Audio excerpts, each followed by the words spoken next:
और हरियाणा में बीजेपी नेता बीरेंद्र सिंह और डिप्टी सीएम दुष्यंत चौटाला के बीच उचाना सीट को लेकर जुबानी जंग शुरू हो गई है। बीरेंद्र सिंह जहां एक और उचाना सीट से दुष्यंत चौटाला के चुनाव नहीं लड़ने का दावा उन्होंने किया, तो वहीं दुष्यंत चौटाला ने पलटवार करते हुए कहा कि बीरेंद्र सिंह से लिखवा लो और मैं उसे फ्रेम करवा लूंगा और जिस दिन मैं चुनाव लड़ूंगा उनको वो वापस भी लौटा दूंगा।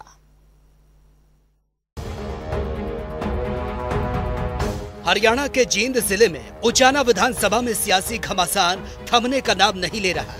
पूर्व केंद्रीय मंत्री बीरेंद्र सिंह और डिप्टी सीएम दुष्यंत चौटाला के बीच जुबानी जंग तेज हो गई। उचाना हलके के गांव में पहुंचे डिप्टी सीएम दुष्यंत चौटाला ने पूर्व केंद्रीय मंत्री बीरेंद्र सिंह के उस बयान पर पलटवार किया जिसमें बीरेंद्र सिंह ने कहा था कि वो लिख कर दे सकते हैं कि दुष्यंत चौटाला उचाना से चुनाव नहीं लड़ेंगे।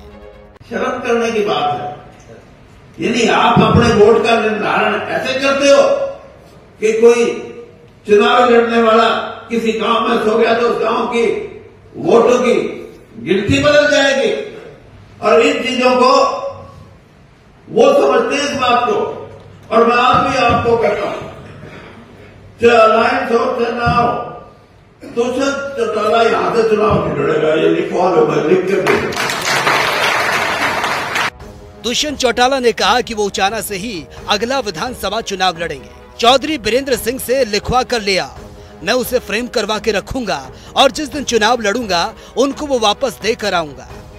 तो लिखवा ले भाई, मैं तो कह रहा हूँ लिखवा ले उनसे। बीजेपी सांसद बृजेंद्र सिंह द्वारा जेजेपी का विधानसभा चुनाव में खाता भी न खुलने के बयान पर डिप्टी सीएम ने कहा कि हमारा काम मेहनत करना है, किसी को ये आंकने की ना तो जरूरत है ना किसी में क्षमता है। पर मैं एक चीज बोलना चाहूंगा, कई लोग भ्रम फैला रहे कि दुष्यंत चुनाव नहीं लड़ेगा, दुष्यंत चुनाव नहीं लड़ेगा। मैं तो एक चीज स्पष्ट पहले ही करके आज भी करती, मैं तो छोड़ के जाऊंगा। जो लोग ये कह रहे हैं ना लिख के दे देंगे, मैं तो आपके माध्यम से कहना चाहूंगा लिखवा भी ले और 1.5 साल बाद उनको दिखा भी। आज ये विश्वास उनको नहीं होगा कि वो अगला चुनाव कहां से लड़ेंगे और किससे लड़ेंगे। मुझे तो पूर्ण तौर पर ये विश्वास है, मुझे इसमें कोई संशय नहीं। जिस प्रकार से चौधरी बीरेंद्र सिंह और अजय सिंह चौटाला परिवार में जुबानी जंग हो रही है, उससे तो यही लगता है कि उचाना की लड़ाई कहीं जेजेपी बीजेपी के बीच की खाई को और न बढ़ा दे। दोनों ही परिवार उचाना विधानसभा क्षेत्र से चुनाव लड़ने की बात कह चुके हैं। यदि जेजेपी बीजेपी चुनावी गठबंधन के तहत चुनाव लड़ेंगे तो फिर उचाना विधानसभा क्षेत्र से कौन चुनाव लड़ेगा, ये दोनों ही परिवारों के लिए सबसे बड़ा सवाल है। जनता टीवी के लिए जींद से परमजीत पवार की रिपोर्ट।